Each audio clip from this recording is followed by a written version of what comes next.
네, 안녕하세요. 오늘 지금 출근길이고요. 그리고 오늘은 그 이혼의 재산분할 청구의 내용 중 이제 금융자료에 대한 그 부분에 대해서 살펴보겠습니다. 그 재산분할 대상을 이전 시간에 재산분할 대상을 확정을 하고, 이제 그 재산분할을 할 때 이제 재산분할 대상을 확정을 하고, 그 대상을 이제 유지하고 형성하는데 누가 얼만큼 기여했느냐, 이제 기여도 판단, 이렇게 2단계로 이루어진다고 했잖아요. 이제 재산분할이 그렇게 이루어진다고 했는데, 재산분할이 이렇게 이루어질 때 이제 재산분할 대상에 대해서 어떻게 할 것인가에 대해서 이제 이전 시간에 이제 부동산 위주로 얘기를 했고, 그리고 이번 시간에는 이제 금융재산에 대해서 얘기를 해보겠습니다. 금융재산의 가장 대표적인 게 뭐가 있을까요? 당연히 은행이죠. 은행 예금 채권이라고 합니다. 은행에 이제 돈을 넣어놓고 필요할 때 달라라고 이렇게 할 수 있는 은행 예금 채권인데요. 뭐 은행 예금 채권이라는 게 이제 법률적으로 얘기하면 임치 계약이라는 거예요. 그러니까 돈을 좀 맡겨놓은 거죠. 여튼 뭐 그런 얘기까지 할 건 없고, 여튼 예금 채권은 가장 일반적으로 부동산과 함께 가장 일반적으로 재산분할 대상에 이제 포함되는 그런 부분이에요. 뭐 남편 국민은행 통장에 뭐 1,000,000원이 지금 예금되어 있더라, 적금으로 1,000,000원이 지금 쌓여 있더라, 뭐 이런 것들을 재산분할 대상에 이제 포섭을 시켜야 되는 거죠. 그러면 뭐 어떻게 시키냐? 뭐 남편 그 국민은행 통장에, 신한은행 통장에 뭐 경우에 따라 뭐 이제 대구 지역이나 뭐 광주 지역이면은 뭐 그 해당 지역 통장에 돈이 있는지 얼마나 있는지 알 수가 없잖아요.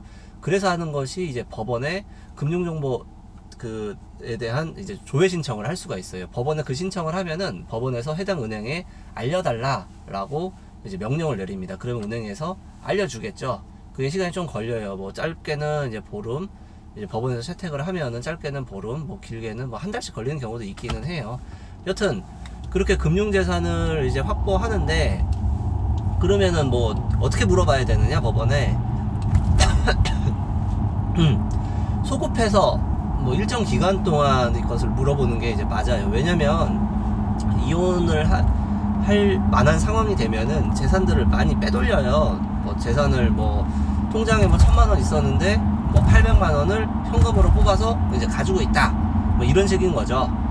그럴 경우에 이제 뭐 현재 시점의 잔고만 조회를 하면, 그러면 해당 재산에 대해서는 200밖에 안 나올 거잖아요. 그렇기 때문에 잔고만 조회를 하면 안 되고, 소급해서 뭐 언제부터 언제까지 이런 식으로 조회를 해요. 이제 저 같은 경우에는 보통 한 2년치 정도 조회를 합니다. 그렇게 조회를 하면 뭐 상대방이 뭐 낭비벽이 있었다던가, 아니면 뭐 이상하게 막 모텔 그 결제 내역이 있어, 그러면 뭔가 바람핀 것 같잖아요. 이제 그런 추가적인 증거 확보에도 이제 좀 도움이 되고 하기 때문에 이제 그런 식으로 이제 조회를 2년, 뭐 길게는 3년 정도를 하고 있습니다.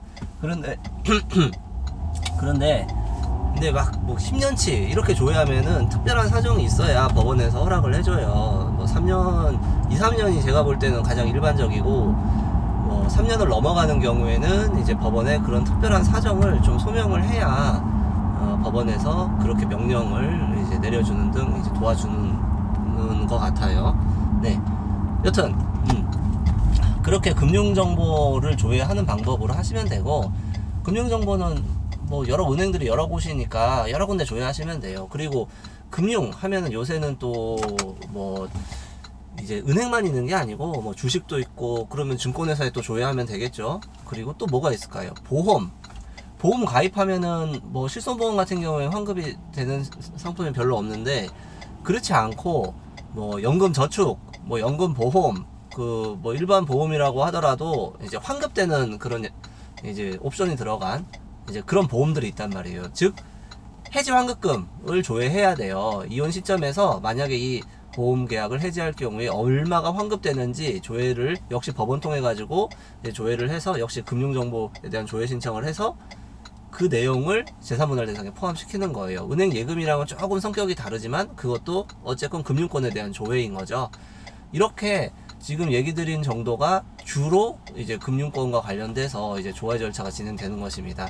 이렇게 재산 분할 대상을 이제 늘려 나가는 것이죠.